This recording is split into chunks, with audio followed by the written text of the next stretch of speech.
It's literally never the how. Yeah. It's always the who. Yeah. And so when I continually get people's excuses, yeah, it means I need to replace the who. Okay. It's not my job to turn you into who you're supposed to be. I'll create an environment that nurtures an amazing person. Yeah. But if you can't come in here, you're not willing to say 100% it's possible. What do I have to do to attain that? Yeah. Then this is not the right environment for you. Yeah. And I'm not the right person for you.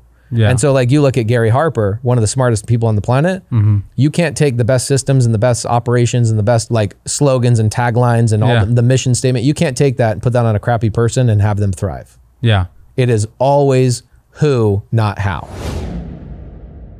Pace Morby. What's up? I'm excited to have you on, baby. This is going to be a good one.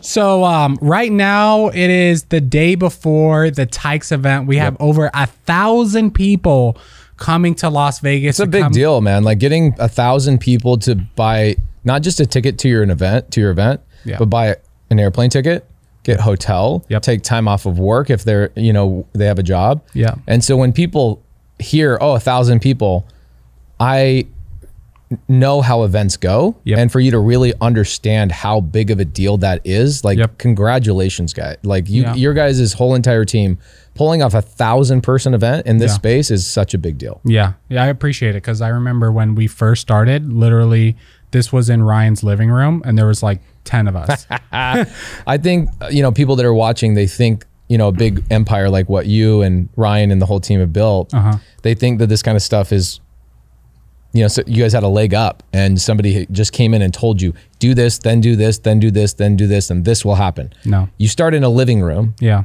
And most of the things you're doing today, you didn't even have ideas to do today back then. You didn't even know to have the ideas. No. It was like, let's do something. No. And let's see what it turns into. Yeah. It was like very trial and error. Like we did the living room and then we did we went to a downtown location where there was like 100 of us. And then I remember me and Ryan spoke and we're like, maybe we should start selling tickets. And we're like, could we do 300? We did 300, then 500, then 600. Then now we're going to have 1,000. And then next one is going to be in California. It's going to be our first event out of Las Vegas. That's a big deal. That is a big deal. That's like, makes me nervous, man. It makes me nervous. I'm scared because I'm the one I'm Ryan's partner and wealthy investor. Yeah. So, and I was the one that was like, I think we should do California. So us signing these agreements to spend hundreds of thousands of dollars, I'm like, crap, dude, if this doesn't go well, I'm gonna look like an idiot. So it'll go well. You guys have done such a great job on branding. You guys have done such a great, and more importantly than anything else, I would call it the word fulfillment. Like your guys' fulfillment is phenomenal. Yeah. You guys are world class in the space at making sure that your product and what people come and pay for, they not only get what they pay for, but they walk away feeling like, man, I feel like I robbed Pineda and the team because I paid only this much money, but I got this much in value. And people don't understand that also. Like I have friends who make great money. They're like, dude, just give me a ticket. I'm like, bro, we're spending more than $250,000. Like and these tickets are so cheap. We're like, come on, dog. Like, just support. Like the tough thing to me too is like I pay for all my buddies' mentorships, right? Yeah. So like Ryan has something, I'm paying for it, right? Like so like Tykes Boardroom. Yeah. I'll be honest with you guys. I have no idea what Tykes Boardroom is. But I don't. Awesome. But here's the thing. Yeah. You guys are doing something. Yeah. I know you guys are the gold standard in so many different categories in this business. Yeah. Ryan asked me, he's like, hey, do you want to be a part of this? Because it's getting sold out. And I go, where do I send the check? Yeah. And then I see him a couple of days later and he goes, man, I'm so excited you're in this thing. I go, bro, I don't even know what I wrote a check for. Yeah. Other than I wrote a check because I believe in you. 100%. And I believe in your guys' team. I believe in what you guys are doing. And tonight, actually, you guys have a Tykes Boardroom. Yep. Tonight's the first time I'm going to truly understand what I even paid for. Yeah. I think it's a very small community. We've already partnered with, I think, 2 or 3 people in the community. So it kind of like filters out like who's serious, who's not, who fits our core values. Cause that's something that we take very serious if like somebody is going to live the wealthy way. So the wealthy way is not get rich quick, not, burn bridges to make money. It's like, family. Yeah. It's destroying the old, it's the old guard. It's the old group of dudes back in the 80s, 90s, early 2000s that were selling, CDs for $10,000 with no community, no connection to other people. Yeah. They didn't want you to know the other students because the success rate was so low. Yeah. It's like, it's all of those things that you guys and my team I tell everybody, my goal is to destroy the coaching model. Yeah. To be so good at what I do, I'm going to destroy the coaching model, and we're going to recreate it as, I'd say, 5 names in the industry that I feel like we're all recreating what that world should look like. 100%. Yeah. We were talking to a big guru, and I don't even know if I should go into this, but he mentioned something like, oh, we've created, let's say, 19 millionaires in the last 10 plus years. 19 millionaires? That's it in 10 years? I know. Wow. Yeah. I brought 19 people with me to the office that are all millionaires from knowing me in 2 years. Exactly. Yeah. So we're going to bring all the new millionaires on stage tomorrow. I think we have like 26 from this year, which is like a very hard year, you know, in real estate. But yeah, so I agree with you. We do want to completely change the education model. So let's talk about that first. I know people want to hear about creative finance, but let's talk about the community you've built. That's something that I admire and look up to you, where I'm like, how the hell can I do that? It's impossible. It seems impossible. I'll tell anybody right now watching right now that I've had so many people over the years go, I'll give you a couple of good stories. I'm on stage a year and a half ago. I'm at Carlos Reyes' event, and I do this little Q&A at the end, and I go, whoever asked the best question today, I'll pay for your flight, hotel for 2 days for you to come spend like a weekend with me. Oh. Whoever asked the best question. Yeah. And there's a guy that comes up, asks the question. His name's Spencer. Still remember him. And he says, I want to have what you have. And one of my students sitting next to him in the aisle looks up at him and goes, good luck. Yeah. And I was like, whoa, okay, well, what do you mean? What you want to have what I have? Like, you want to drive a Prius? Like, what is it? What do you want? He goes, I want to build a community of people. And I go, here's the problem, Spencer. If you knew what it actually took, and I know what it takes, I'll tell you what it takes. Okay. If you knew what it actually took, you'd quit in 3 days. Yeah. Anybody, nobody I know, anybody I know, you name some of my very best friends. Jamil, for example. Jamil is like, I can do about 1/10 of what you're doing. Really? And I'm just following your footsteps. You're doing a great job. But I will say this out loud. Nobody will be able to duplicate what I'm doing. Okay. Nobody. All right. So let me know okay. So let's talk about it. Where did Sub 2 community is the strongest, most tight knit, unbelievable community. They show up like an army, right? Yeah. It's scary. I hope they show up tomorrow. They will. Yeah, they'll show up tomorrow. Yeah. Wednesday, Thursday. So they show up like an army of people. And here's a couple of things. So when I was coming up in the real estate game, I paid for mentorships too. I still do. Yeah. Right. I paid to get into rooms. I paid to, even though Ryan and I have been friends for 6 years or so, if Ryan has a new thing, he has a new room he's opening up, I'm paying to get in that room. Yeah. I'm not going to be the guy that says, hey, you know, I got a little bit of, people know me. Like I said, the people are like, give me a free ticket. Hell no. Like, not only do I believe in myself and I'm going to invest in myself, I'm going to invest in my buddies. I'm not going to ask my buddies for anything for free. Yeah. In fact, it should be the opposite. Like, bro, can I help you out? Is there something I can do? Like this week, I took the whole week off. Yeah. I told my team, don't bother me. I'm going to be hanging out with Ryan. And if Ryan wants me to speak, Ryan wants me to do something, Ryan wants me to take people on an appointment, do something that are his people and it serves Ryan, I will do that. Yeah. I'll turn everything off. So even this morning, Ryan sees me here. He goes, wow, you really showed up. I'm like, I'm here for you, brother. Yeah. Like, I'm here to do whatever you want me to do. Yeah. So when I was coming up in the game, I was paying for mentorships. And what I learned very quickly is a lot of these older guys hadn't even done a deal, hadn't done any of the stuff they had talked about in over 10 years, right? Like the game, look at this year, for example. Yeah. From 21 to 22, the game changed. Yep. And if you don't have people that have their hands on the pulse of what's happening in real estate, then you're not really learning from a real great educator. A great educator, in my opinion, is active in the market, and real estate market changes every 6 months. It's like there's a refresh or a change or a pivot. So if all you want to do is learn how to skip trace and cold call, then go on YouTube. Yeah. But if you want to learn from somebody who's actually building a business actively in an environment that pivots every 6 months, then you got to have a real mentor, right?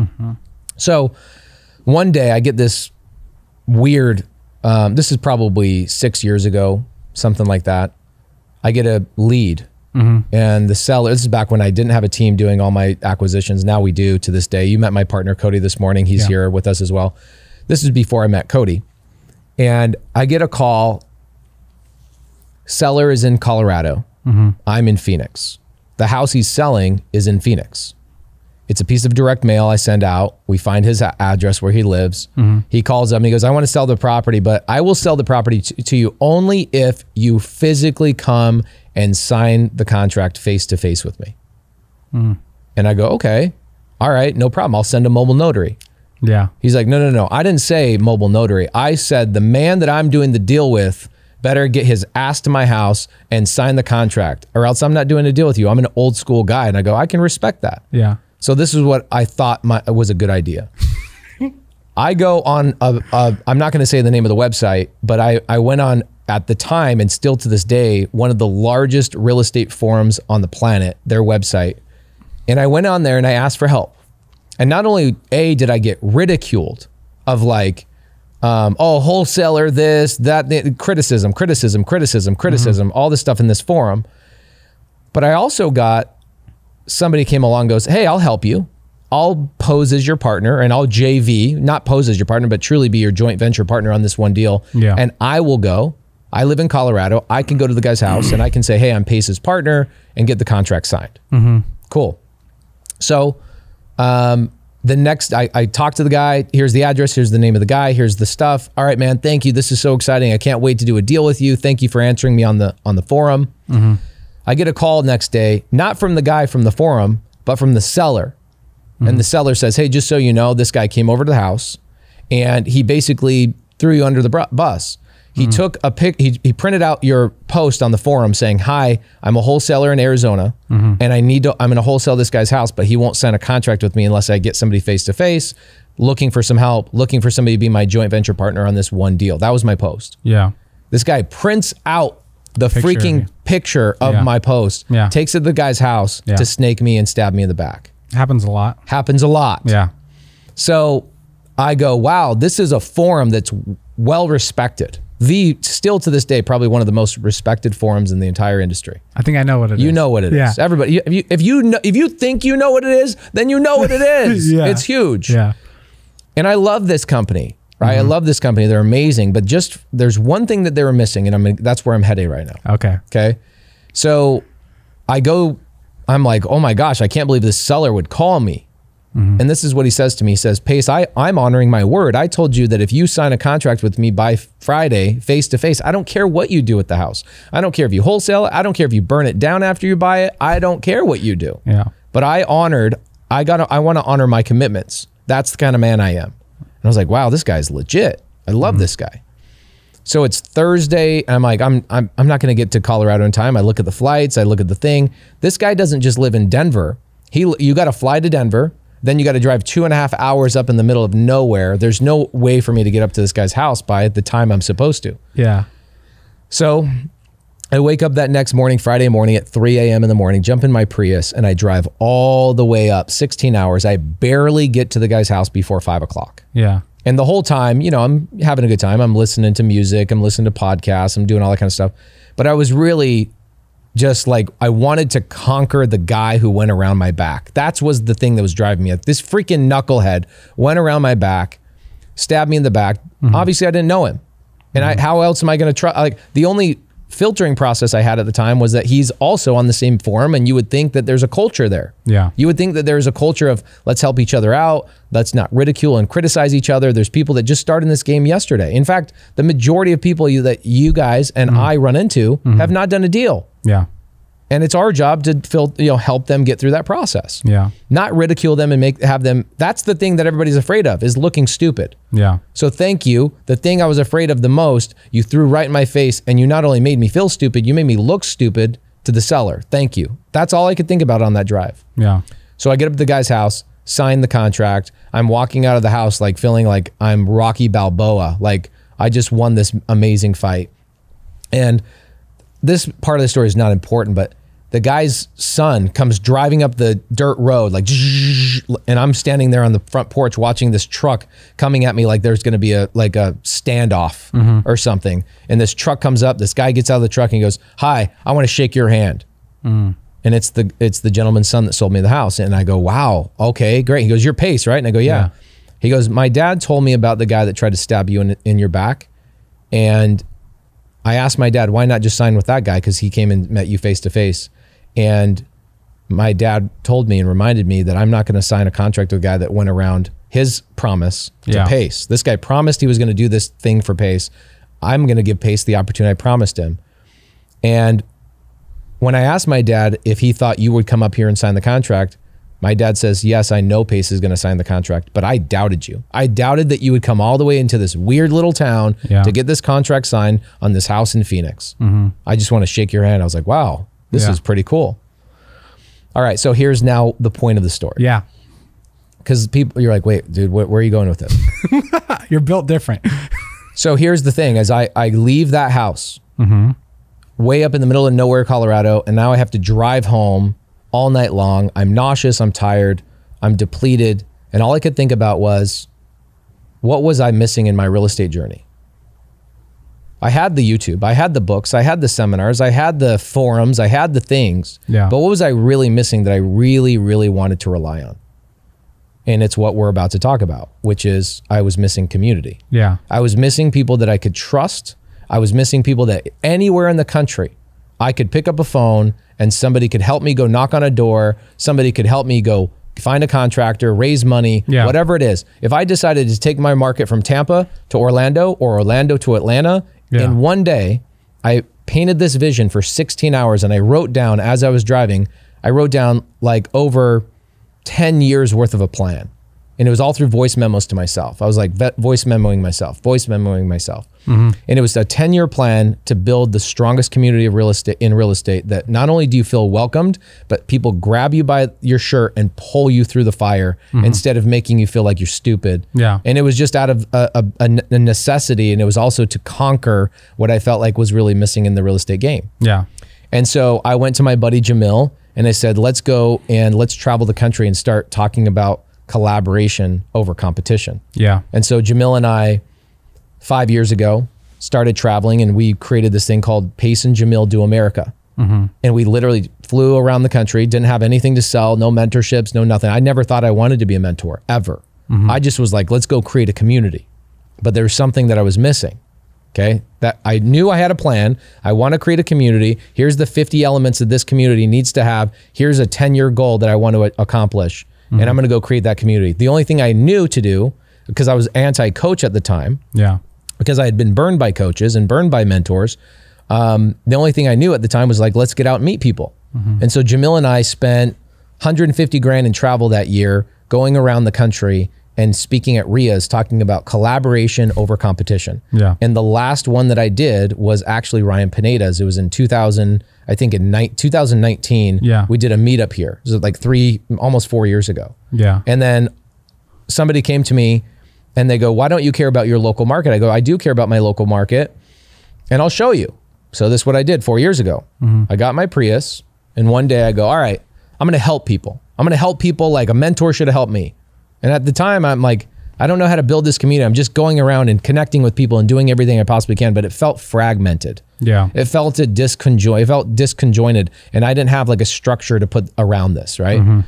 And so what I did in my Prius is I went on my Instagram stories and I said, hey, who wants to come and meet me at a Circle K on Saturday morning at 6 a.m. And I'll take you around to all my appointments. I'll take you around to see my attorney. I'm raising money today with three appointments at private money lenders' houses. I'll take you. Well, this got out of control. It got so big that Circle K had to come to me and go, dude, you need to get the F out of our parking lot, right? So I then moved it to my office, just like your guys' meetups that you guys do here. That got so big that I started doing taco parties every Friday and doing whiteboard sessions that were like 30-foot whiteboards that I just whiteboard all my deals out. Here's what I'm doing this week. And I was just educating. This was a pivotal moment for me. Brent Daniels comes to me and he goes, you're wasting your time, you're wasting your breath. I go, what do you mean? And I felt anger towards that statement. I was like, what do you mean I'm wasting my time? You're helping people. So I thought. He says, what's the filtering mechanism? And what filtering mechanism? He goes, Pace, there's the people that pay for things and they actually pay attention, and the people that will just absorb free content for the rest of their life and do nothing with it. And I was like, that's not right. That's not true. He goes, do me a favor. Go list out 100 of the people that you've helped, you've taken on your Prius rides, you've done all these things, and you tell me how successful they've been. And I go back and I'm going through it and I'm like texting them, or some of them were at my next Friday thing. I'm like, are you doing deals? Are you doing deals? Are you doing deals? Are you doing deals? It was like 2 people out of 100 that even had done a deal. Yeah. Bro, I took them on appointments. I showed them how to sign the contract with the seller. I showed them how to like overcome. It was like the David and Goliath thing. I showed them how David took down Goliath in person right there. Yeah. This wasn't, hey, go read the story. It was, come in my Prius, I'll show you how to do it. Yeah. Come to my office, I'll show you how I do it. Yeah. And he said, I go back to him and I said, yeah, you were right, dude. Yeah. I go, so what's the fix? And he goes, you got to charge them $1. Something. Got to do something. Yeah. Otherwise, they won't do anything. Yeah. And it comes down to the same thing with your friends. They're like, give me a free ticket. Yeah. Bro, I buy things for myself. 1, because I believe in my friends. 2, I want my friends to grow. But also 3, if I pay for it, I have now mentally committed to myself to that task. There's blood there. There's an exchange. It's not just me taking. Yeah. And I can't sleep well at night. So Brent Daniels comes to me and goes, you should be a mentor. Yeah, I'm never going to be a mentor. And he goes, yeah, but you keep talking about this plan to build a community. How are you going to do that if you don't have a good filtering mechanism and a structure? So a much longer story short, if you have questions about this, we can get into it. I partnered with a gentleman named Josiah Grimes. Yeah. Okay. I partnered with him and Josiah comes to me and goes, all right, we'll go build this thing and you're going to make this portion of it and you're going to make, I'm going to make this portion of it. And we got this other partner named Nick and he's going to make this portion of it. And I go, I don't want to make any of it. Yeah. Because I don't get it. You don't want to make any of it. I go, that's not my goal. My goal is to buy real estate. My goal is to, in this year, 2020, in the last 12 months, I bought 100 million in real estate from people I taught how to do real estate. 100 million. 100 million. Last year, I bought 250 million in real estate total. So 150 million from my content, 100 million from my student base. Yeah. And that was my goal. So I went to Josiah and I said, how can I set this up that I don't financially benefit unless my students financially benefit? And he's like, you would really want to do that? And I go, yeah. So I partnered with them and we've now we've got 100 employees. We do 100 employees? 100 employees on Sub 2. Massive fulfillment. The fulfillment side of our Sub 2 community is insane. If you walk into our office, you're just like, wow, look at all these people helping students. My students, it's a lifelong thing. You pay one time, you're in for life. Right? Like Chad Glover's here with me at your guys' event. He's out in the other room. Chad Glover, Dan Quijano, John Lim, all these guys. They paid one time 2.5 years ago and they get to go do whatever. They're with me in Zooms 25 times a week. We're in Zooms. Yeah. We're doing meetups every single week. I'm flying all over the country. These guys are doing everything with me. Yeah. And as of today, we have nearly 8,000 students in 2.5 years. That's a lot. It's the fastest growing community in real estate. Yeah. It has the highest success rate in anything in any mentorship. What's the success rate? So the average success rate of a typical mentorship is less than 1%. Yeah, it's crazy. And you can see this because you guys get students. Ours is for the All-Star program. It was 100% for a long time. I believe it. But the All-Star program was for experienced real estate investors. Heavy duty people. Yeah. So like on a beginner mentorship type of thing. Yeah. I would say the average mentorship that people go to now is less than 1% succeed. Yeah, yeah. And the biggest reason, lack of community. Yeah. It's just a bunch of videos. Like that's not a mentorship to me. Yeah. You know what I'm saying? 100%. There's a course. Lack of connection to other students and geographical resources, right? Yep. Local geographical resources is super important to people. Yeah. It's not about me, it's about the collective community, right? So we have 8,000 students. Last year we did roughly 50 million in sales. Of that, I make nothing. 50 million in like coaching sales. Coaching sales, Got it. Okay. And that goes to Josiah and the team, and obviously that pays for ad traffic and those types of things. But the majority of our sales actually come from my warm audience, and my students talking about join this community, join this community. It's never about Pace is great. It's always about this community is the greatest thing on planet Earth. Yeah. So you guys did 50 million and you didn't take any of it? Nope. Why? I made I bought $100 million in real estate. Okay. Yeah. That's the thing. That's the thing that I looked at. I was like, if I'm really going to be the guy that I say I'm going to be, I'm going to go out and I'm going to crush it with my students. Yeah. Right. Like I had, for example, I had students, Carolyn and Myron. They went to a mentorship, never did anything. Yeah. Joined my mentorship, and in 12 months they own 72 units. 30 of those units are with me. Yeah. Right. So I'll go, okay, you got a seller call? Great. No problem. Like yesterday when I played golf with Ryan, students will text me and go, hey, I got a call. Hey, I got a call. Hey, I got a call. And I'll bang out 13, 14 calls with students and help them close their deals as long as I end up being a partner with them. Okay, got it.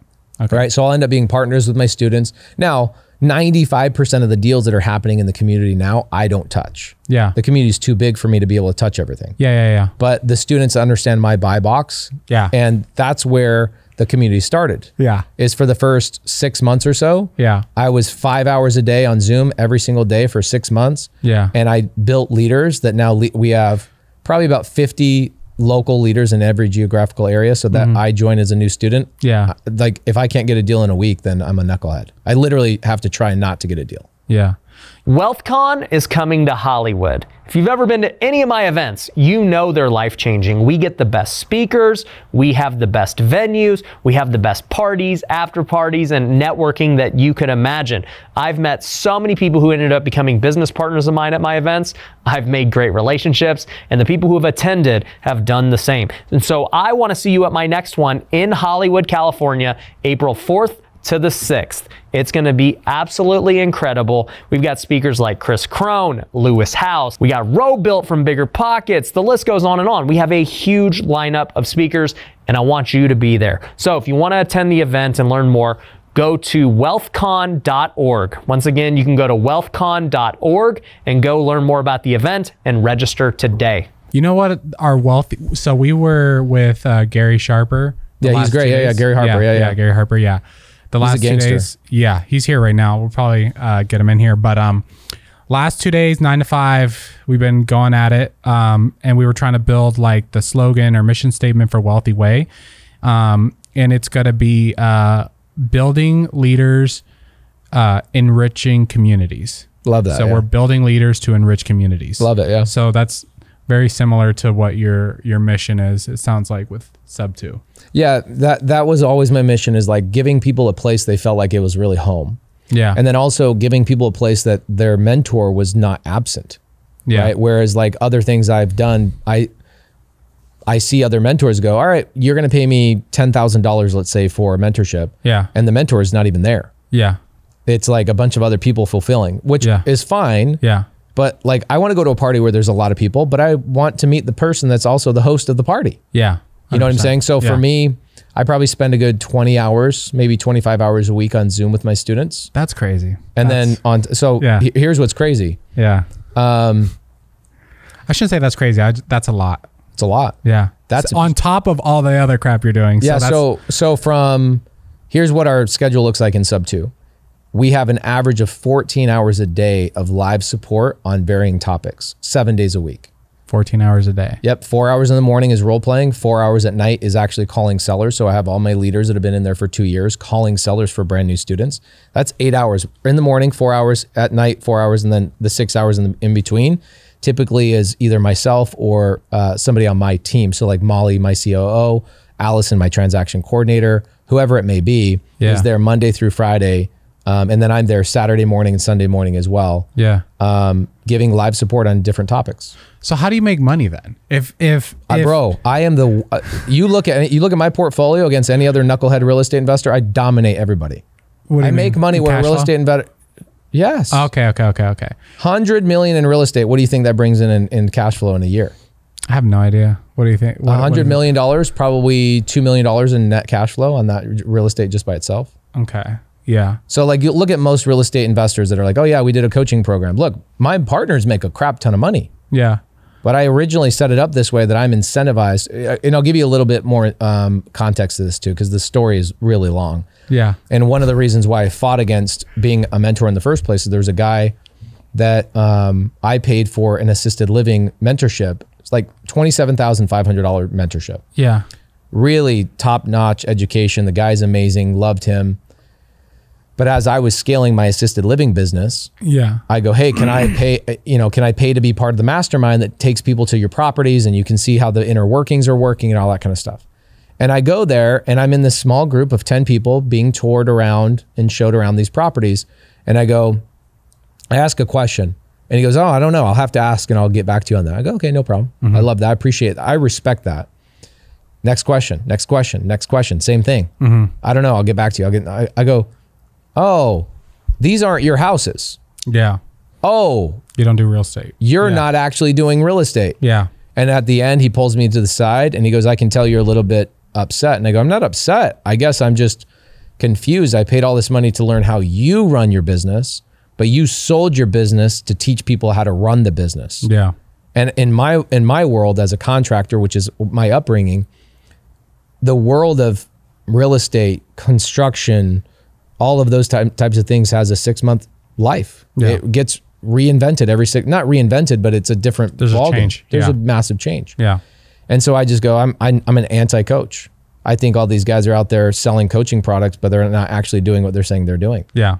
And so like Spencer Cornelia, Spencer Cornelius and I have become friends. He did a whole thing on his YouTube channel. He goes, Pace is one of these guys that walks the walk. Yeah. And those are the types of things that made me so proud to be a mentor. I was like, if I'm a mentor, my students should be doing deals with me. My 100%. Students shouldn't be looking at me as a mentor. My students should look at me and go, that's my business partner. Yeah. Right. So like I did this thing this year where I go, how do I get every student to own a multifamily deal with me? Right.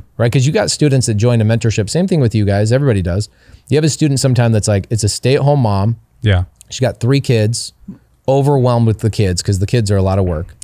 And she's like, I'm going to join a real estate mentorship. Doesn't realize how much work real estate really can be. Yeah. Again, what I like about you guys is I like that you guys teach, you're not going to get rich overnight. No. And I tell people similar thing, but same, different words, similar thing. And I tell people real estate is a lifelong endeavor. 100%. It's not something that in a year you're going to go, I'm rich. Yeah. Now, can you quit your job within a year? Yes. Yeah. But are you going to be like, yeah, I can go buy the Bugatti? And no. Are Bugattis a thing? No. I have no idea. I don't know either. So, but like, that's where I think a good portion of people believe I'm going to join a mentorship. It's the easy button, but I teach the opposite. I go, this is not the easy button. This is why also I have no limit on my mentorship. Yeah. Because if I give you a limit, then I've also limited my relationship with you. I didn't start to be a mentor so I could treat you like a student. My students, you talk to any one of them go, I know Pace personally. Yeah. I know their names. I know their spouses' names. I know their kids' names. I have the memory of an elephant. Yeah. And I care about them, truly. I know when their mom, like Chad Glover, I knew his mom passed away. I knew this happened. I know when people are getting pregnant. Yeah. Our community is so tight knit because the leader, me, sets that example and that tone. We got people getting married in my mentorship. People having babies together. Like people are meeting in. I'm not joking. Second generation. Two people. Yes, exactly. Yeah. So, and here's what I also say to people. I go, look, people come in my Zooms and I go, don't make me yell at your children in 20 years. Because I tell my students, I go, I'll be here in 20 years. I'll be on this Zoom with you in 20 years. You'll never have to pay another penny. The only thing I care about is that other new students coming in here are treated with the respect I treated you. Yeah. And our community is so tight and strong about this that when a new student comes in, it's not about me, it's about the community. It's the weirdest thing. Yeah. But it's like, I'm not the guy. I'm the guide. Yeah. But I'm not the hero. Yeah. My students are the heroes. I'm just the guide, if that makes sense. How did you come up with this whole philosophy? Well, I guess the 16-hour drive. Yeah. It was total pissed off.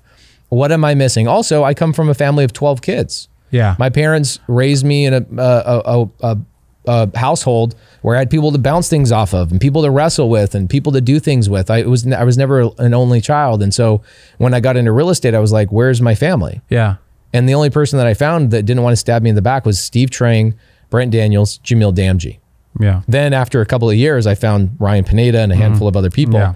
I would legitimately tell you, just being a guy that travels around the country and meets with a lot of people, there's probably 15 legit guys. Yeah. Yeah. And a couple of girls. We need a lot more women, unfortunately. Yeah. But there's literally like maybe 15 to 20 very legit human beings that operate successful real estate businesses or operate successful things that they teach their students. Yeah. Ryan is definitely one of those people. Yeah. Ryan's an alien. I always tell him that. Like, I've never met. I tell him he's a robot. Yeah. He is a robot. Yeah, he's a robot, yeah. So I don't want to sit here and talk about Ryan all day, but I'm here in Ryan's office. Why not? Let's do it. Because I want to ask you more questions. So when I met Ryan, super intense. Yeah. Like I met Ryan before Facebook, Instagram, all this crap. I just heard of someone flipping houses and I was like, oh, I want to flip houses. Like, let me hit this guy up. talked to him in his office. Like, he was very stoic, very intense with everything that he said. And I was like, dude, this guy's not the funniest guy, but he knows what he's doing. He's flipping 100 houses a year. I want to flip houses. So I begged him to mentor me. This is before everything. I was like, mentor me. He was like, no. I kept bugging him. He sent me his book before he released it, read the book. I was like, dude, make a course. Made the course, bought the course, had his first event. I was the first person to buy a ticket to that event, made the All-Star program, first person to buy it. So I've watched his evolution from like just straight real estate investor to, you know, entrepreneur, social media person, and real estate investor. And like, he's literally one of the nicest people I've ever met. Yeah. Anytime I come to him with like bad news, drama, whatever, he's like, oh dude, it's all right. I'm like, bro, but this person is like stealing or whatever the case may be. Oh, well, you know, get rid of him. I'm like, holy crap. Yeah. I would be like pissed and, you know, emotional can't sleep. Very emotional over it. So that's what I've learned from him. It's a good balance between you guys. Oh yeah. And the reality is his personality needs your personality. Exactly. Yeah. Because you round off the edges. Yeah. Yeah. I'm like, oh, we shouldn't do this, or we need to get rid of this person. Or he's so positive with everything that I wish I had that. Like, he's like, well, you do. I do, but not extreme. But you have it in him. Yeah. And there's other parts to him that, like, so I tease Ryan all the time. I'm like, you know, you're a robot, right? Like, yeah. He's void of emotion. Sometimes he's very even keeled. Very. Yeah. And so a partner like you comes in and really amplifies the emotional side of things. Yeah. And you guys really balance each other out. Yeah. You need that. You absolutely need that in a good partnership. We do. And like, I'm the one that will tell our students, hey, like, just so you guys know, I love you. Ryan loves you. We all appreciate you guys. Like, you know, we want the world for you guys. Ryan's like, you guys are going to kill it. Like, so there's like, you know, but I know he knows, you know, he feels how I feel, but I'm the one that'll express it and put it out there. You and me are like that. I'm like, I did a Zoom with my students on Sunday morning, and it's like, I love you guys. Hey, Tom, I love you, man. Hey, hopefully this is that. And you tell your wife I said hi. And, you know, there's 400 people on there. I'm shouting out people's names and doing all this kind of stuff. Yeah. I'm very emotionally tied in with my students, and it is that emotional income that you receive. Yeah. Ryan is very sports, like, he's performance driven. Yeah.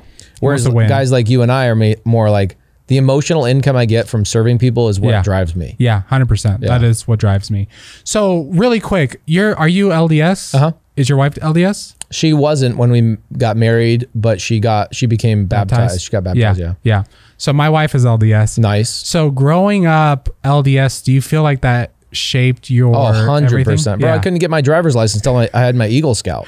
Okay. You know, like, that's a big deal. Like, getting your Eagle Scout is not just like showing up to Eagle class once a week. It's like, it's a lot of work to become an Eagle Scout. Yeah. And what's funny is I've gotten my first real estate deal I ever did, because I had my Eagle Scout, I got the contract. Okay. Yeah.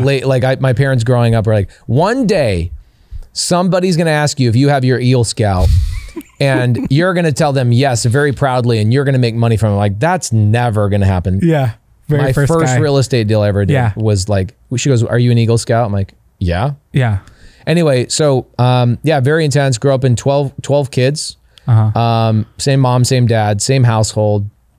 And then I knocked, doors for 2 years in Korea. Yeah. Oh, in Korea? Your mission was in Korea? It was like, oh yeah, go teach people who believe in Buddha how to, believe in Christ. Yeah. And by the way, do it knocking doors. Yeah. No bike. Just no bike? No bike. No bike, no car, just walking. Yeah. And I did that for 2 years, and I come home and I'm like, all right, okay, I got to knock doors to find a deal? No problem, I can do that. Exactly. So did you learn how to speak Korean? Yeah. I speak Korean. I write Korean. No. I mean, this is now 20 years ago. Yeah. Right? And Korean is not like Spanish where I could come home and actually utilize it. Yeah.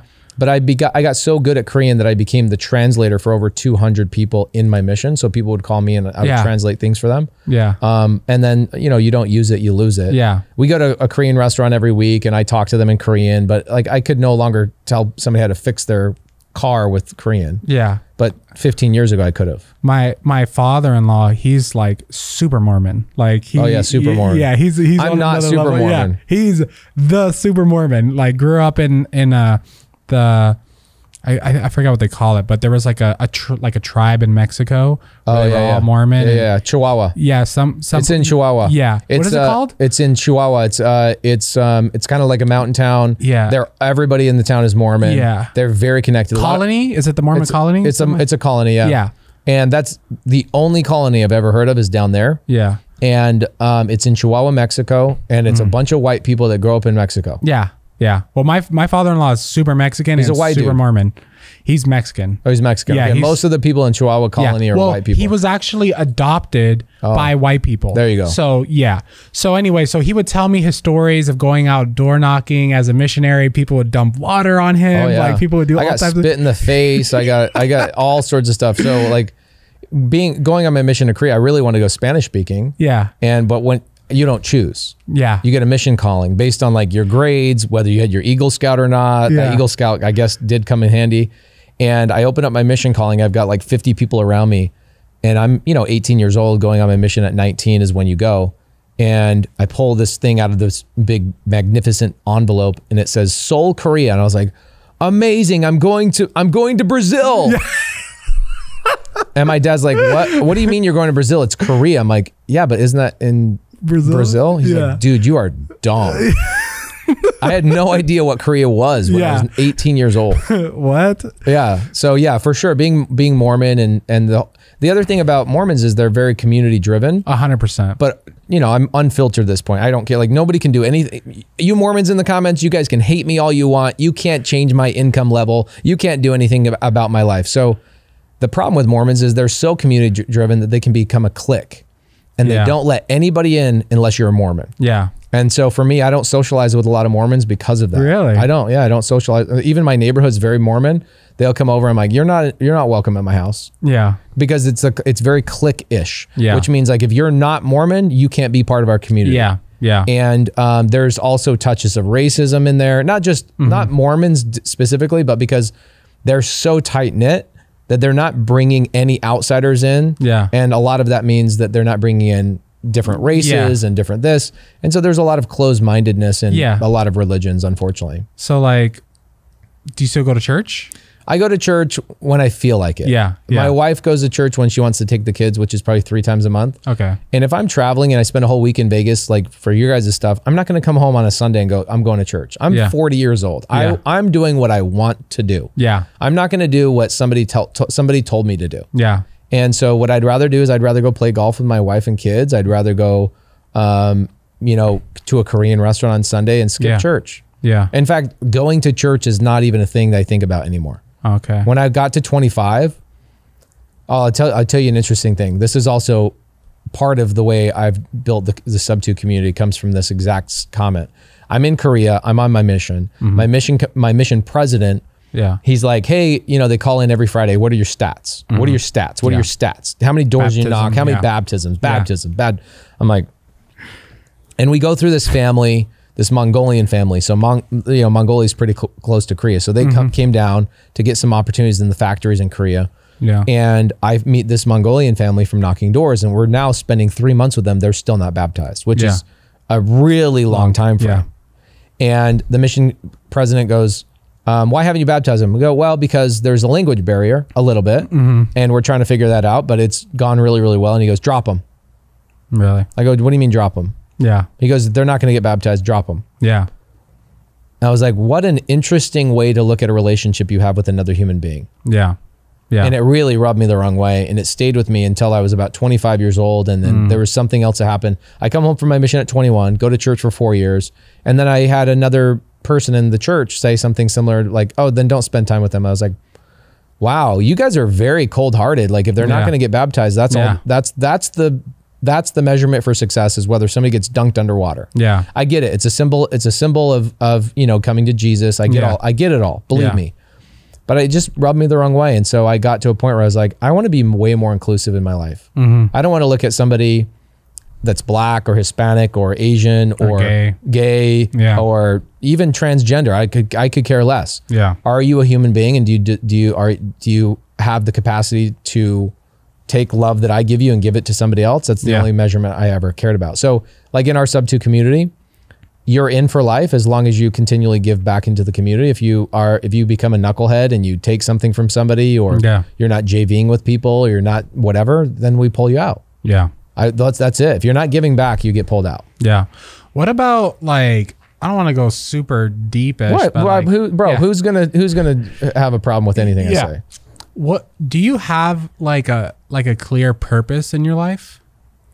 Yeah, I have a very clear purpose. Yeah. What is it? So most people go, so I'm a Pisces. If you care about any of that stuff, do you care? No, you don't track that stuff? No. Okay, this will be a hard conversation. Okay. So I do believe in, to a certain degree, that we have a predisposition of our personalities, characteristics, like the way your demeanor is largely part of who you are as an individual, and God made you that way. Your spirit, your soul is that way. Yeah. Now, you can be shaped and molded by your environment. And all that kind of stuff. But overall, your core, like who you are is whatever it is. Yeah. And Pisces, I'm a Pisces. I don't know why this hit home with me, but when my wife read my chart to me as a Pisces, I was like, this all makes so much sense why I'm driven by the emotional income. So Pisces is a water sign. And what does that mean? It means that when you have a crack or you have something to fill, I'm a water sign. I can fill your cracks. I can fill your crevices. I can fill all your problems in your life. Yeah. So if you have a problem in your life that's a crack, water can fill that crack and make it whole. And so I have an addiction to solving other people's problems. Okay. I care way more about your problems than I'll ever care about my own. Okay. And which drives me. So for example, there's a measurement for most people, like, what's my net worth? My biggest measurement that I follow on a monthly basis is how many meals do I feed by my good decisions every single day. So think about this. Yeah. I currently have 700 employees between my 9 businesses.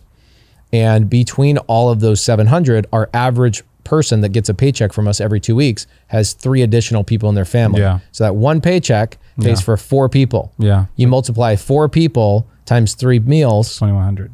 Right? So you look at, okay, no, it's more than that. It's 2,800 because the person gets the check plus their 3. It's 2,800 people. Multiply that by 3 meals on a daily basis. Yeah.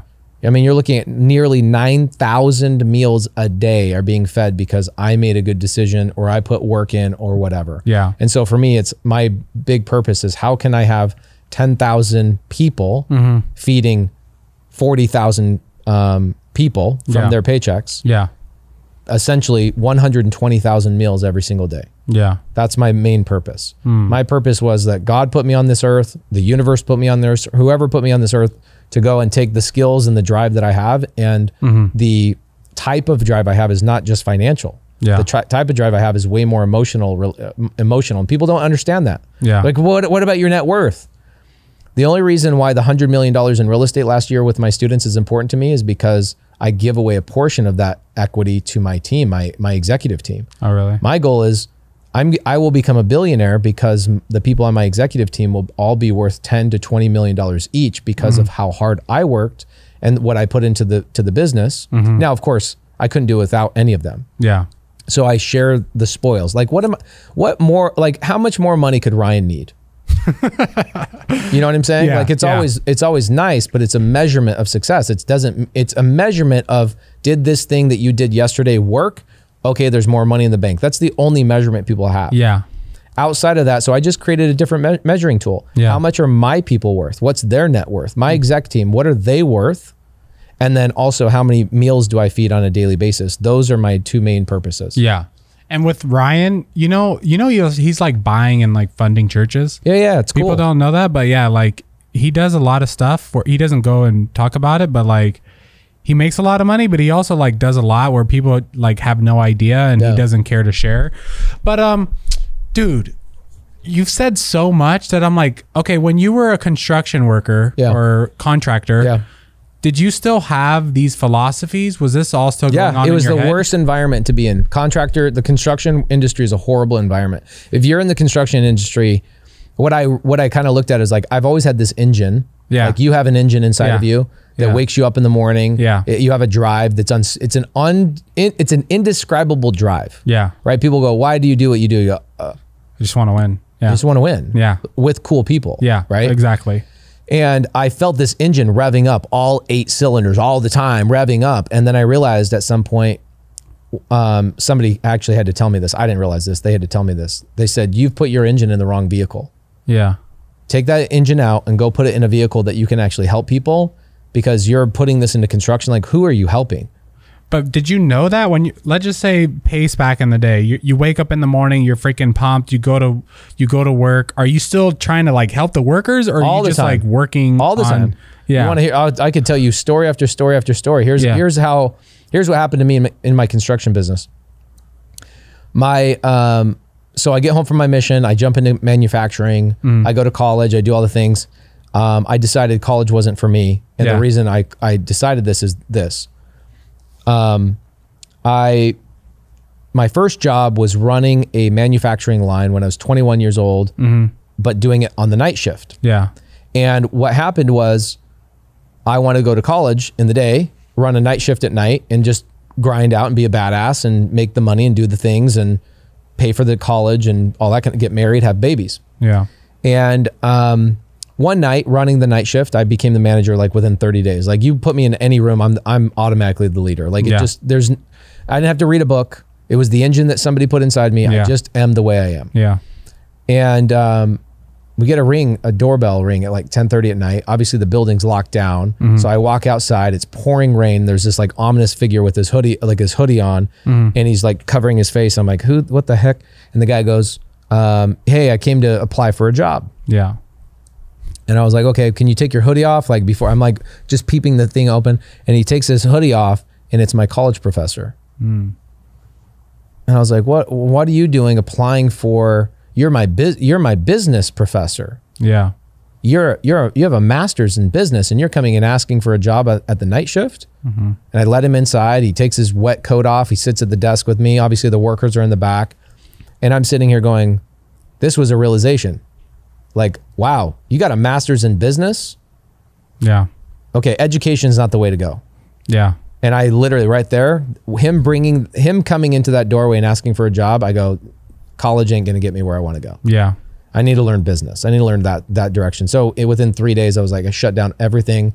I told the company, I was like, hey, I'm not gonna run your night shift anymore. Let me run your day shift, because I don't want to go to college anymore. Yeah. So I started getting into business. The only thing I knew was construction, because that's what my parents taught me. That my dad was a contractor. It's all I knew. And I went out, became the biggest contractor for Open Door, OfferPad, Zillow, just because, again, my engine, right? You can't stop me. I'm like a V12. Yeah. And what ended up happening is I had a customer file bankruptcy on me. So he filed bankruptcy. He was running a Ponzi scheme with my money. I've always been very creative. So what I did is I go, how can I blow up my construction business? Yeah. What I'll do is I'll go to my customers, or I'll advertise into Phoenix, and I'll say, hey, I'll fund your construction for you, and you can pay me my construction fee when you sell your flip. Yeah. So I'll be your line of credit and your contractor, but don't argue on my pricing, and don't give me any crap about any of that kind of stuff. And so I found a handful of people that were like, wow, this is genius. I love this. I can go flip 3 times as many houses, because now my contractor's paying for the renovation. The problem is they were mismanaging their stuff. I didn't take that into account. I lost millions of dollars with people that basically were running Ponzi schemes, robbing Peter to pay Paul. I was pouring my construction money into their businesses. I decided, after this big story that I won't go into, I'm getting out of construction. I'm going full-time in real estate. Because at the time, I was a contractor. I had a customer about 3-4 years before I got out of construction, named Bethany, taught me how to get into real estate. Yeah. So I was running both of those businesses simultaneously. But it took a big event, somebody filing bankruptcy on me, to finally go, dude, the universe doesn't want you to be a contractor anymore. Yeah. So here's what ends up happening. And this is a story of how I've always operated in every facet of my life. When I was a contractor, I had 18 foremen. All of them were my very best friends. I go to their quinceañeras for their daughters. I go to all the barbecues. Like, even Benny, I had a guy named Benny, worked for me for nearly 12 years. His daughter's now 21. She just graduated college. And I go to her graduation party. You know, we give her there's no other white dude at these parties. I got everywhere else in the world to go to. Even, this was a couple of weeks ago. I go to their graduation party. These are my people, right? Yeah. Well, what happened is Benny was a tile guy 12 years ago. Yeah. And I got him to a point where he was now a foreman. He ran a crew, and he was now making $150,000 a year, not $30,000 a year as a tile guy. changed all these guys' lives. The business was all about, how do I change these people's lives? How do I make sure they're buying real estate? How do I make sure their kids are going to college? How do I make sure they're being taken care of? Yeah. When this guy filed bankruptcy on me and I decided I'm getting out of construction, what I did is I sold my personal house, took all the money out of my personal house, and I made sure all of these guys that now can't rely on me for work, I made sure I turned around and built their businesses for them for 4 months. And I said, not only am I going to shut down my construction business, I'm going to turn all of you guys into your own owners of your own construction business. And I'm going to hire you for when I go off and I do my own flips. But you don't work for me anymore. You work for yourselves. So I sold my house, took all my equity out and built out their businesses for them, went out and helped them get clients, referred all my existing clients to all of those guys and blew all their businesses up. Instead of just going, I'm out of construction. Good luck, guys. Have a good time, like anybody else would have done. Yeah. And now these guys are still my very best friends. Yeah. So if you ever find somebody in the whole entire world that says Pace ever screwed them, you know in 1 millisecond that person's a liar. Yeah. So I want to touch on 3 things before we wrap up. So we're going to wrap up. This is I thought we were just doing the warm up. We're still going. We can still go, but there's 3 things I want to make sure we touch on. So children. Yeah. So I have a daughter also. What's I have her name? two boys, Camila. Cute. Yeah. What is your daughter's name? Corbin and Monday.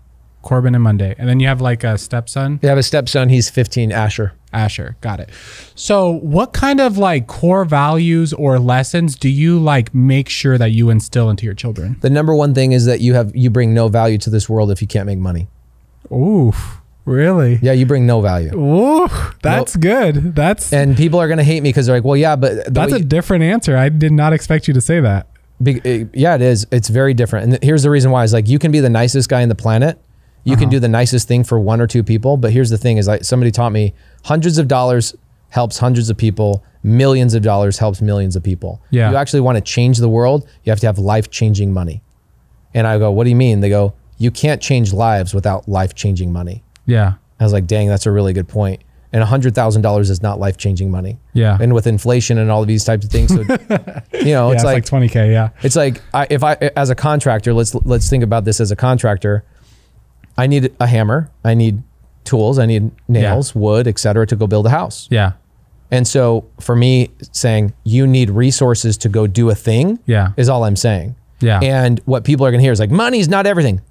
Yeah, but resources is everything. Yeah. And money is the easiest resource to basically identify. So if you don't have the ability to make money, you also have no value in our marketplace. And so for me, my goal is my children, by the time they're 18, I want my children to be self-made millionaires by the time they're 18. Now, of course, they'll have my guidance and they'll have the bumpers on the, proverbial bowling alley. Yeah.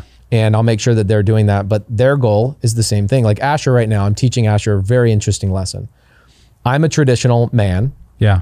Meaning that I'm married to a traditional relationship, which means my job is to make money and provide for my family. Yeah. Now there's other families is the opposite. When the woman provides, and in my mind, that's still, there's somebody providing financial and there's somebody bringing the emotional, nurturing love all day long, taking the kids and doing the things, which I imagine you've got. My wife. Yeah. Yeah. There you go. Similar relationship, right? So I go, all right, it's my job to make sure that my son and my daughters to learn how to go and be resourceful in this world. So when they leave, they're not just bums, right?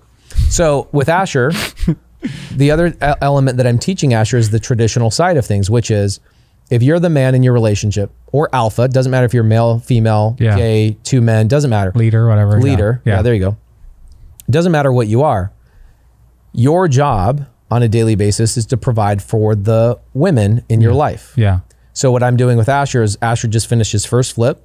Asher has a little Turo business. Asher's got a trailer business, and he's got some other things that him and I are doing together on his YouTube channel. And I'm teaching him 80% of your money is supposed to go into an investment that you're investing on behalf of your sisters, so that when your sisters get old enough, your sisters have money from the work that you put in. Yeah. And he says, but that's not fair. And I go, no, it is fair. And that's the way a traditional relationship works. Yeah. Your sisters will bring a different element to this world than you ever will. And your job, sorry to say, buddy, your job is to go out and make money and provide value. Yeah. And so those lessons that my dad showed me through action but never articulated to me is something that I really want my son to understand, is that by the time he's 18, I want my son not to know how to make a living. I want my son to know how to make money. Yeah. What about your daughters though? I want my daughters to do what my wife does, which is be the ultimate nurturer, the ultimate love, the ultimate source of love for people. And if they choose to do the business side of things, they can. Yeah. But I just want, and my daughters know how to make money. My daughter goes on me with, like my daughter stopped a foreclosure with me the other day, 4 years old. I get a call from one of my students and he goes, I don't know what you're doing. I'm like, I'm filming with A&E right now. He goes, I have a seller that's going to lose their house to foreclosure. And I call Molly, my COO, and I go, can you help my student Aaron out? She's like, I can't. I'm in a meeting with our securities attorney for a big fund that we're putting together. I go, okay. So I drop everything I'm doing. I tell A&E I can't film today. And I go and take my daughter who was with me on set and we go pick the seller up, go to the foreclosure auction, stop the foreclosure. And my daughter, I stop and she's 4, but she's not stupid. And I go, what did we just do? And she goes, we stopped this guy's house from being taken from him. Yeah. Well, why? And these types of things. So I'm teaching my kids through taking action and showing them, in my personal opinion, I don't think there's any other business on the planet I want my family to be involved in besides real estate. Yeah. Real estate should be the foundation. Everything else, in my personal opinion, is there for growing on top of it, like brand and investing in other things, title companies, all that kind of stuff. But real estate is tried and true. Yeah. My 6-year-old, we were getting food yesterday and he was like, Daddy, I want to be a real estate agent. Oh, I was like, that's good. That's cool. Then he tells me like, oh, Dad, I don't want to go to school. I want to go to work with you and like paint houses. That's dope. I'm like, dude, like ask your mom. Like, honestly, I'm not a big fan of traditional schooling, but if you're going to be a doctor, a lawyer, a securities attorney, something along those types of things, then I can see that there's a need for it. But 90% of the people that are going to college today have no idea what they're going to do when they leave college. What you should go and learn is a skill on how to learn sales. Yeah. Learn how to be a salesperson. You want to make $300,000 next year? Learn how to be a salesperson. Yeah. Right? In any facet. And that's it. Go take a course and learn how to close deals and go and get a job making. Heck, go sell insurance for all I care. That you make $40,000, $50,000 a month. Yeah. What about like, I don't want to get into, what about like setting goals? Like you have a goal to be a billionaire. I have a goal to be a billionaire so that my people can be worth hundreds of millions. Yeah. When did you set that goal? And then when someone asks like what kind of goal should I have or what kind of advice should you give me? Like what do you look for? I set my goals in Apple Notes and I have 5 categories that I set them. And we use Apple Notes, I'm sure. Yeah, well, I use Notes, yeah. Okay, Notes is dope because here's what's great about Notes is that as my notes or as my goals go lower and lower and lower on my list of notes, because Notes is organized by most recently updated. Yeah. If my goals falls off the first page, that means I need to reset my goals. Right? So it's usually every 30 days or so. Yeah. And so I'll go back in there. I have 5 categories. So first one is family. What are the goals for my family as an individual unit? And then I've got personal, right? Because I can't be successful. Let's see here. You'll see goals. See, it's at the very bottom. Yeah. That's a problem. Last updated December 9th at 4:33 a.m. I'm an early riser, right? 3 a.m. to 6 a.m. is my private time. I get to do all my things. So at 4:33 a.m. it was the last time, December 9th, so about a month ago. Yeah. So it's about time. And so it's family goals, personal items, business goals, brand is a category, and then assets. Yeah. And so what I tell people is I go, your goal should only be 30. You should have 15 items under each category. So 5 categories, 15 items. The ones at the very top are the ones that are big goals that should take a year. Yeah. The ones at the bottom are the ones that are like week or monthly goals. I need to knock them out. Like I'm going to write an ebook, or I'm going to do this, or I'm going to do that, whatever, something that's small. So you're bite-sized, just eating at these things all the time. Yeah. And your goal should change every 30 days because you change every 30 days. Yeah. And I didn't even know that being a billionaire was a possibility until 5 years ago. Yeah. In fact, it's funny, is my favorite quote is Elon Musk's wife. And she says, it's not who you think you are that holds you back. It's who you think you're not. Which means it's like when I would tell myself like, oh, I'm not a guy that'll ever be worth $1 billion. That's not me. Yeah. I was making excuses and I was basically saying, I'll never be that valuable. Yeah. And then when I realized, oh, there is a path for me to become that valuable, to provide that much value to other human beings. Wow, I can actually be a billionaire. So for people that make an overall life goal, that's really hard because people right now that are starting out, they have such low expectations of themselves. Yeah. And they also have such low self-esteem and lack of confidence that your goals that you're setting today will have to change in 6 months because you need to be a completely different person in 6 months. But how do you, because that's actually, so what I've been looking at this whole time is like the questions and topics I want to bring up. So how do you It's really hard to be on a podcast with me because I'll just talk. How do you keep leveling up? Because I've noticed that with myself also, like as an entrepreneur, I keep growing and growing and growing and growing. And then I talk to people who are made their first 100K and they want to make 150K next year. I'm like, bro, you should try to make $1 million. 100%. Like, do you think I could do that? Yeah, bro, you're freaking good at this. You're good at building teams. You're aiming small. You're thinking really like, and I don't just say that to anyone. Like if I believe in them, I'll be like, bro, you can make $1 million next year. Yeah. Like I know you can. I could see it in you. Yeah. And sometimes they're like, really? Are you sure? And I'm like, bro, hire an assistant and hire a salesperson. Yeah. And that will blow you up. You keep trying to do all this little crap that's like wasting your time. You're working 8 to 8 on dumb little shit when you could delegate. You're such a, big thinker. You know, when I started delegating is when I was around people that were also delegating. Yeah. And when I started leveling up is when I was around people that were also leveling up. I am not a pioneer. I followed my parents. Yeah. I saw what they did. I did what my parents did. Yeah. I'm a follower. I'm a monkey see, monkey do kind of guy. And then when I got later in life, I started realizing, oh my gosh, I see the equation. The equation is get around. Here's an interesting thing. Yeah. Have you ever made $1 in your life without another human being involved? No, I don't think so.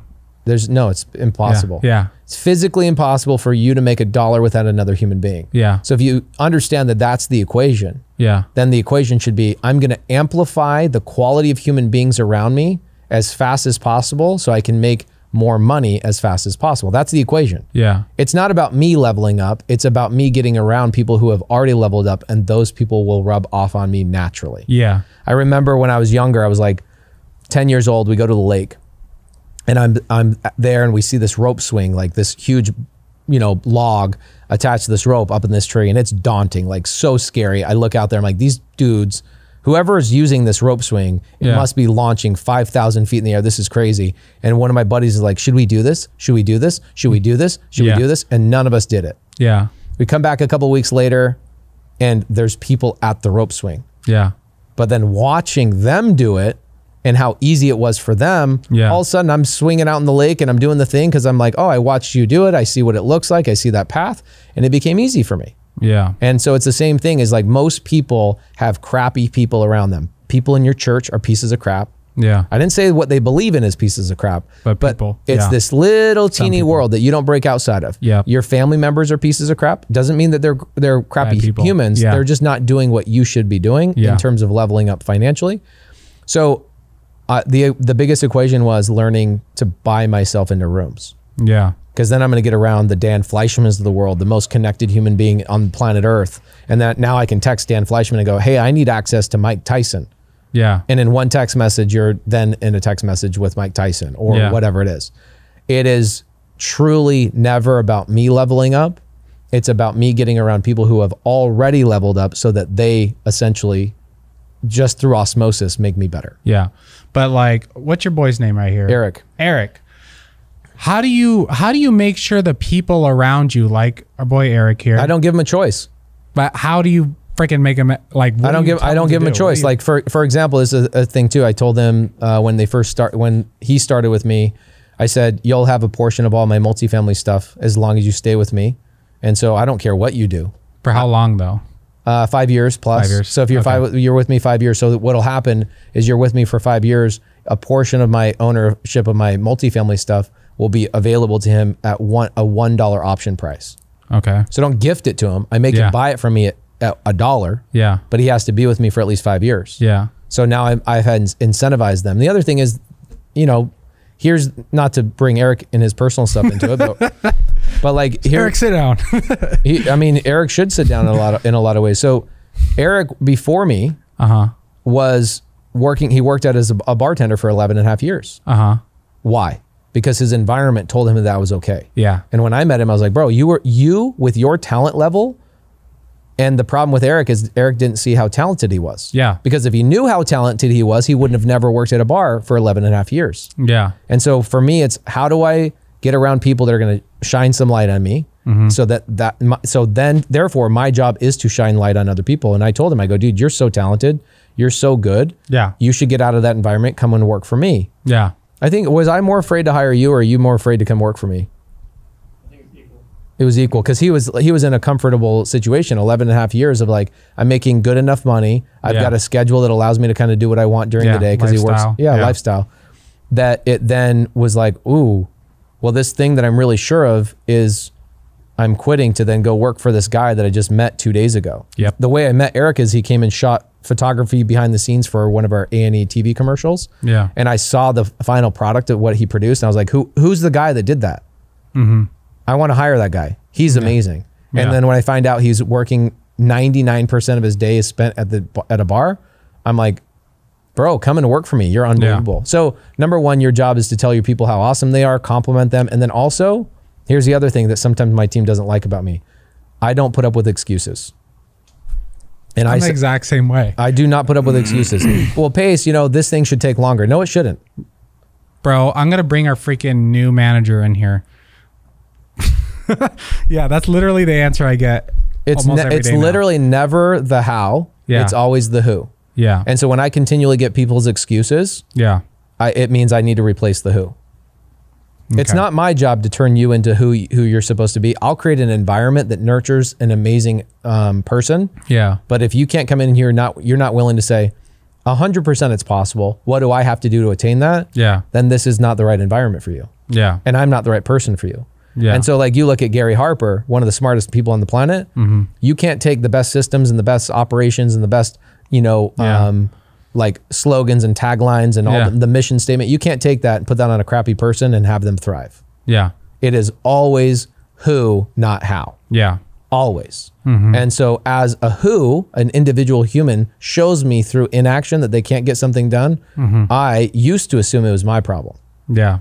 When I was young and inexperienced, I assumed it was my problem. A good person comes into your environment and changes the entire environment because of how powerful and amazing they are. Yeah. It is not the other way around. 100%. So that's an argument I would love to have with Gary Harper, by the way. He's here. Because I could tell you 99% of the positive change that has happened, like Eric has been instrumental in a lot of amazing things. His wife, she's our media manager. She has been instrumental in changing the dynamic of our entire business. But you bring other people in, they're going, no, I just need more training. You're like, nope, you're just the wrong person. Yeah. If you need more training, like, do you need to be trained?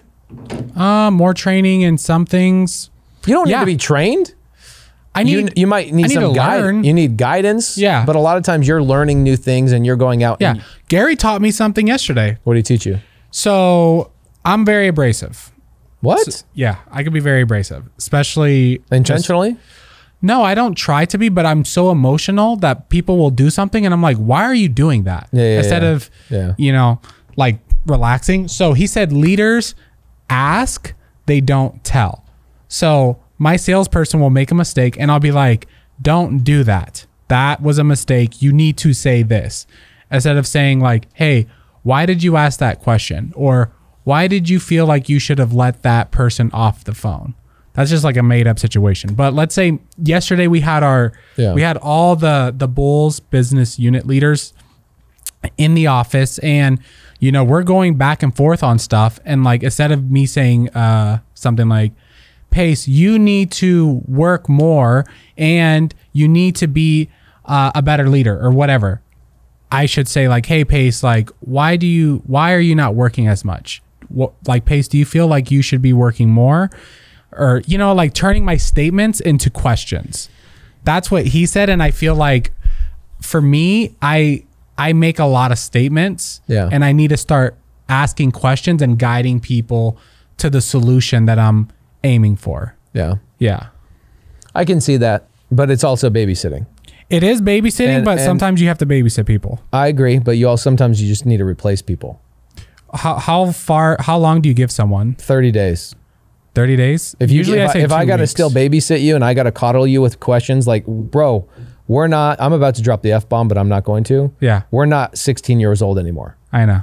We're not 20 years old anymore. We're not 25 years old anymore. If I have to ask you a question about why you're not doing your job, at some point, the problem's not me. Yeah. But do you feel like you could break people? Hell yeah. And the purpose should be that you do break them. Yeah. That's what I try not to break people. Bro, if you go look into the highest level operations in any business. Yeah. I've been in some amazing businesses, and so has Ryan. Yeah. You go look at Grant Cardone as one of them. Grant Cardone has a no bullshit attitude in his business. Yeah. And this is the thing. He says, if anybody quits, it means we should have fired them 6 months before. I know. Yeah, he said in his book. But he lives it and breathes it. Yeah. And he's in their business, and he has a lady named Sherry who's also no BS. I know. No BS. I'm like that too, but I'm on level 10 sometimes. Yeah. And I gotta learn how to like be a little bit. Ryan, super smooth. Ryan's the smoothest guy. Like sometimes I'll want to freaking curse someone out. But at some point, at some point though, I have to learn how to like. If somebody asks me what their job description is after 60 days, like, well, that's not necessarily on my job description. I hear anything like that, I immediately go to my partner. I go, fire that person right now. I'm like, I will not even talk to that person. They're shadow banned from me. I can't even talk to them. Now there's a balance, right? Yeah. And it's really tough because where's the balance out? The balance is you give people some time. You give them a leash.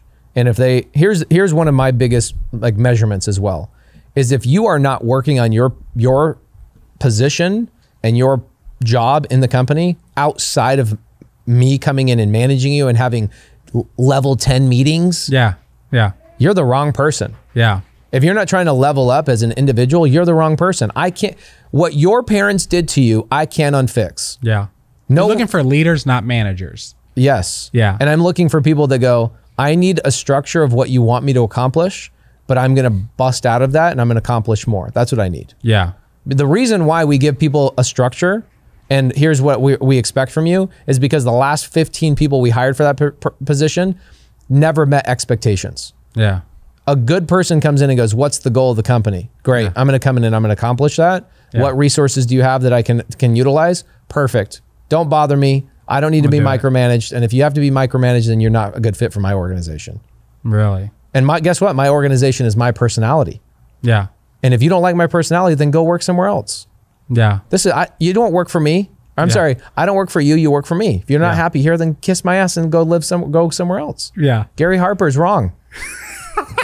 Gary Harper's here. We might do a... I disagree. I think that I agree. I think it's just like... The first 90 days, if you got to babysit them, fine.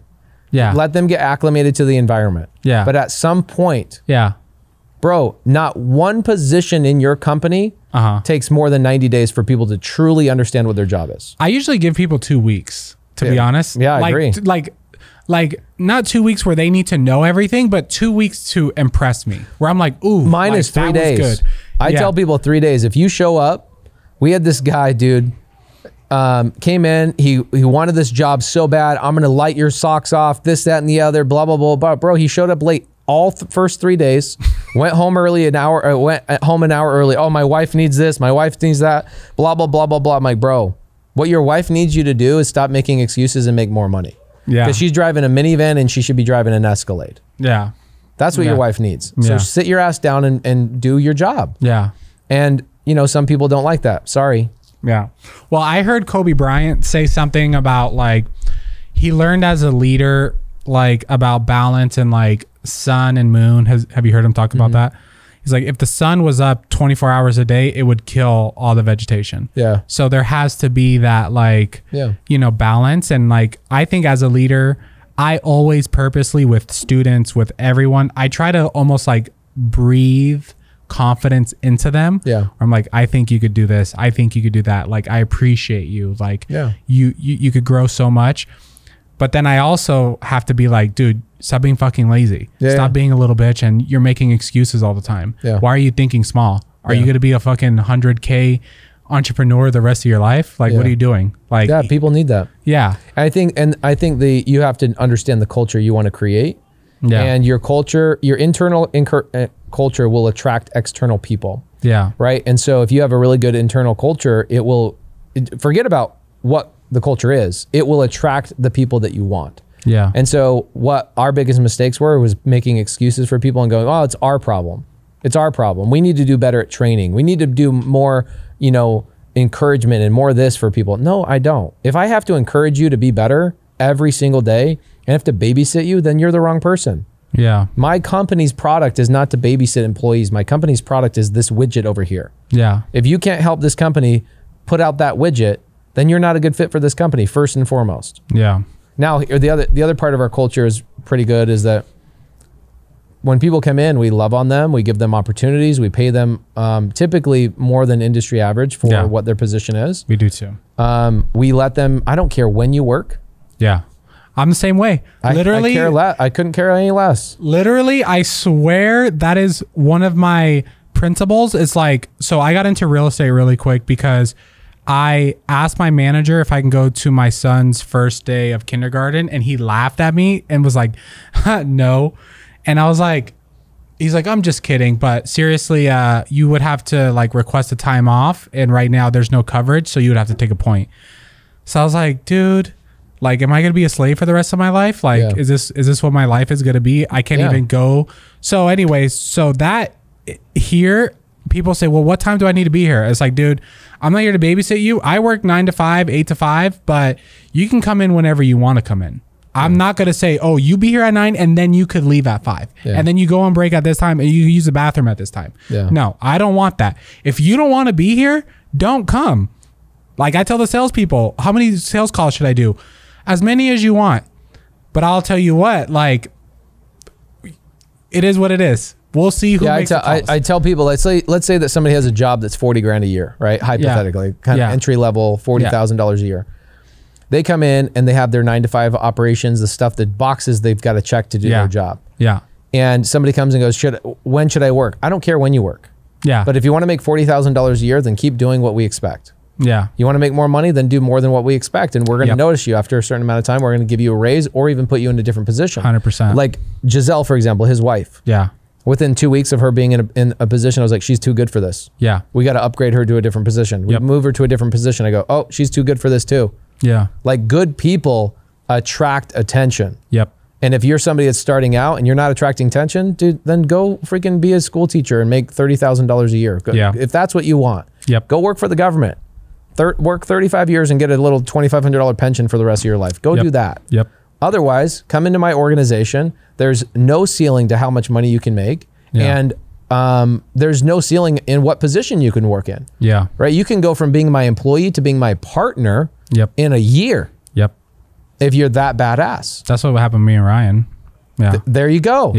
So that's what I'm saying. So people go, well, I don't want to work on Saturday or Sunday. Okay, well, I don't have a problem with that. But don't come to me and say, hey, why haven't I, elevated, or this other person got a different position that I wanted. Well, how would I have known you wanted it? You told me basically you didn't want to do any more than what you were being expected to do.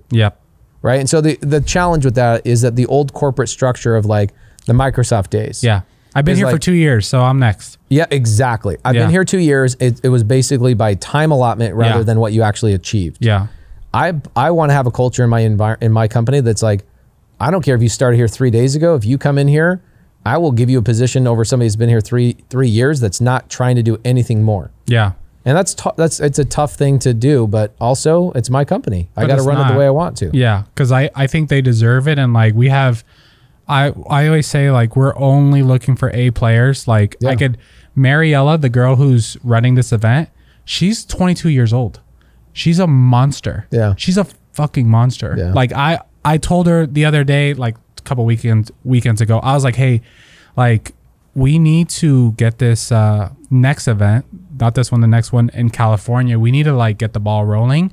That day, she brought me a hotel that had breakout rooms, that had it available, literally everything I needed that day, where I asked other people for it and it was taking a couple of weeks and I was like, oh, it's not getting done. Mariella, can you do this? Here's what's funny. So let me give you one more story. Okay.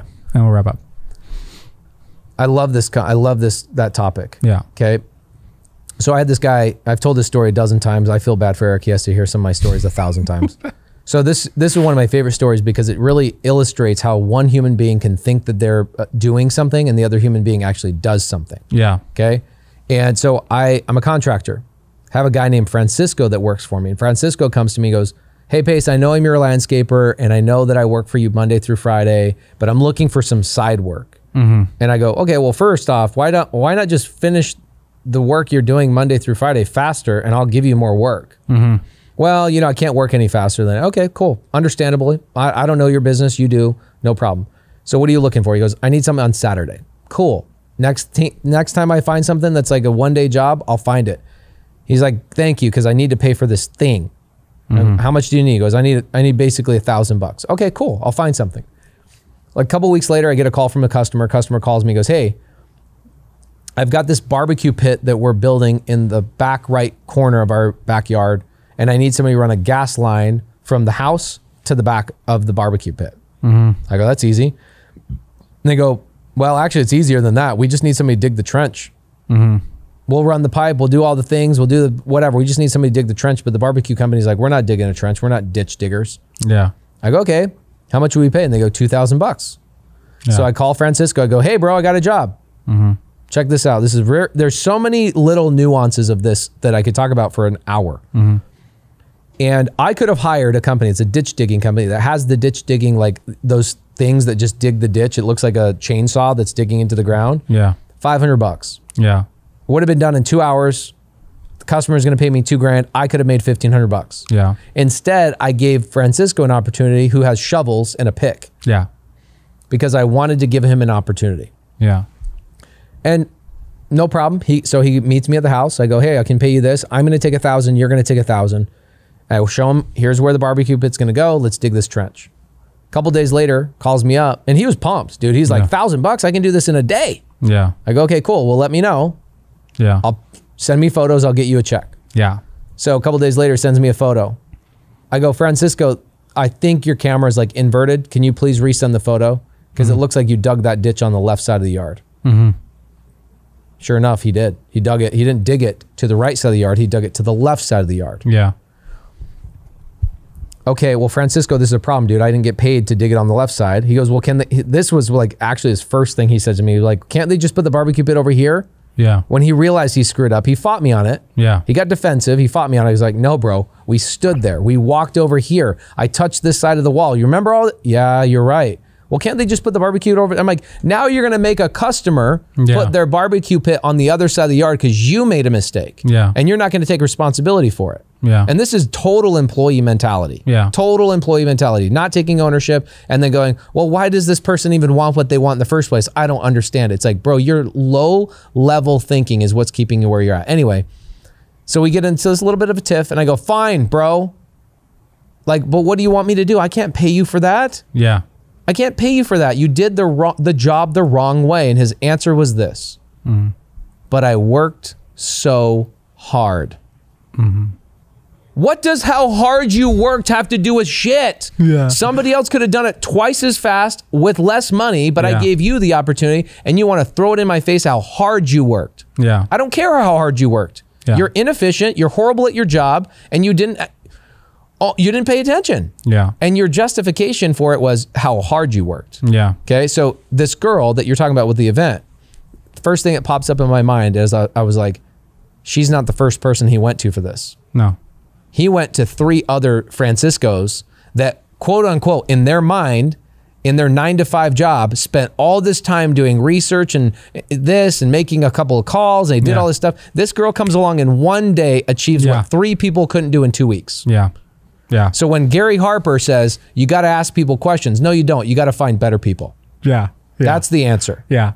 Well, he's talking about leadership, but I understand. But I'm just saying it comes down to the who. It's never the how. Yeah. And when somebody's like, well, you need a how could I have babysat Francisco any more than I did? Yeah. So you know what I did? I gave him the other $1,000. I had him bury that trench and he dug it on the other side. And I ate that $1,000 because he took mine. So he made $2,000 to make a mistake and do it the right way a second time. Okay. Problem with that. You just encouraged his behavior. I encouraged his bullshit behavior, and then he took it out on me like I was the problem. Yeah. Because I got upset. I was like, I didn't yell at him. I was like, bro, that's such a knucklehead thing to do. Yeah. And then, you know, somebody else would have been like, you should have, Gary Harper, like, well, you should have asked him why he did it. Why? Hey, man, was there a reason why you dug that on? Yeah, there was a reason. He was the wrong guy. Yeah. That was the reason. And if I have to continue, Gary Harper, You and I are going to go to fisticuffs over this. If I have to ask you why you did your job the wrong way, yeah, especially Francisco working for me for 8 years, he was the wrong guy. Francisco hasn't talked to me since then because people, employee mindset, blame everybody other than themselves. Yeah. And this girl who's, you're talking about, what's her name again? Mariella. Mariella. Shout out Mariella. Yep. Mariella is not going to be an employee for long. No. She'll end up, well, here's what'll end up happening. She'll either go start her own thing or she'll come to you guys and go, I want to partner with you guys on your events. Yeah. And I want to make a portion of the back end of this. Mariella, hopefully you're not watching this. We pay her extra. Yeah. But you know what I'm saying? Like at some point she'll get so good at what she's doing, she'll get a passion for it and she'll go, hey guys, how can I get a portion of the back end if I can make sure these events are ran perfectly and you don't have to think about it? So you and Pineda can go out and create another business. Yeah. I'll buy some of your time back, but I want some of that. I want some of that taste on the back end of the deal. Would you guys do that for her if she became so good at it? Yeah. Well, she's going to grow. I don't know what she's going to grow to, but she's going to be here somewhere. She has big no for sure. choice. Yeah.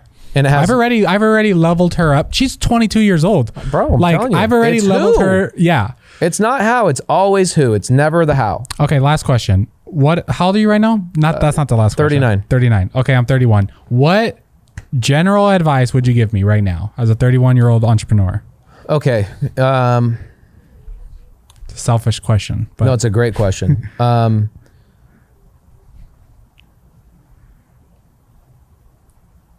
You're already doing what you should be doing, but the number one thing you should be doing is standing out.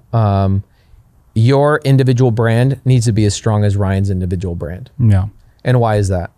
It's not because you want to compete with Ryan. It's because you and Ryan, here's where I look at Bob Proctor. You know Bob Proctor? No. Okay. He's dead. Okay. And that sucks that you don't know him. I'll look him up. Look him up. Bob Proctor was like, he was as big as Tony Robbins at one point. Okay. Like he's a motivational speaker, has a brand, life-changing words coming out of that man's mouth and burn down towns. The guy's amazing. Okay. Well, guess what? It was all about him. Yeah.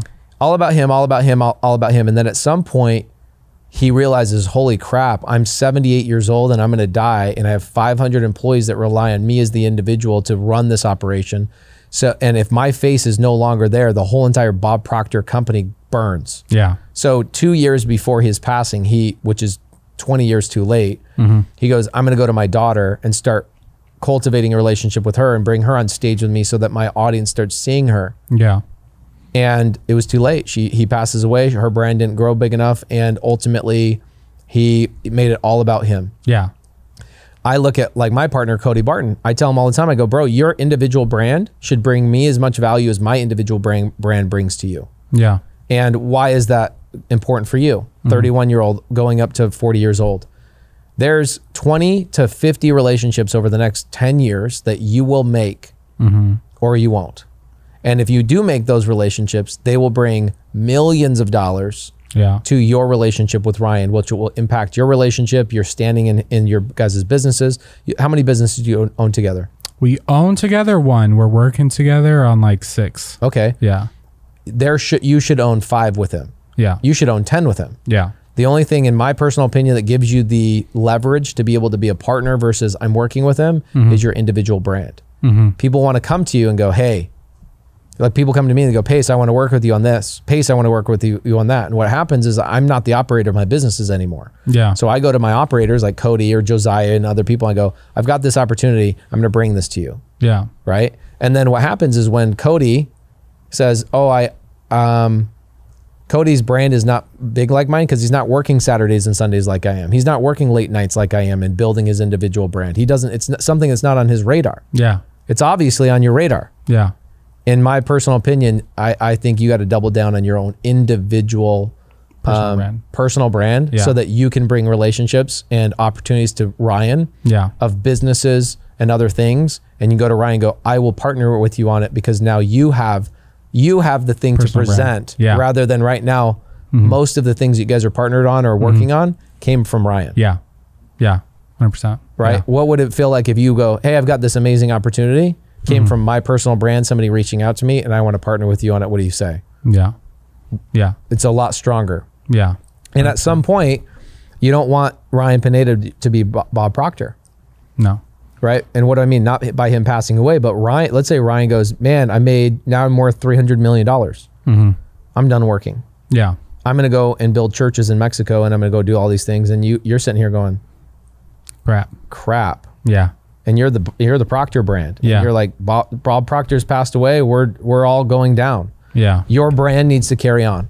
Yeah. It's the same thing with like Metallica. This is a great little interesting thing. Metallica, nobody knows, and it's like, do you know the guitar player, or I'm sorry, do you know the drummer for John Mayer? No. But you know John Mayer? No. I mean, but you know who he is. I've heard of it, but no, I don't know. Okay, who's like Kanye West? Who does the beats behind Kanye when he's performing? No idea. No idea. Yeah. The person who doesn't have a personal brand is that person. Yeah. That and makes so sense. if Kanye decides he's not touring, nobody on his touring team is making money. Yeah. And so if Ryan decides I'm not going to work for 6 months, or I'm not going to do this, or I'm not going to push hard on our brands, or I'm not going to promote the next event for whatever reason, sickness, another baby might be coming in the future. I'm sure they'll have more kids, whatever it is. Yeah. There's a lack of control in that situation. So for 100%. me, for you as an individual, the number one thing I feel like you could work on is your personal brand. Beautiful. All right. Well, Pace, I'm not going to lie, like super impressed me, and like you're 100% legit. Like I'm 99%. Yeah. 100% legit, but it's like when you see people on social media, I'm like spitting all over the place. You're like, I don't know this person. Like, I don't know if what they're saying is real. Like, and you don't know the true whole story. You hear things and you see things. You're like, I don't know what it is. I don't know what's going on. But like hearing you, and then like you telling me everything about Sub 2 and what you're doing. Oh, bro, I thought we were gonna go 3 hours deep on just that stuff. We should do a follow-up podcast just on that. Yeah, and I need to interview Cody. But yeah, like 100% legit. So thank you so much for coming on. Of course, yeah. Appreciate you. This was the Future Wealthy Investor Podcast. Peace.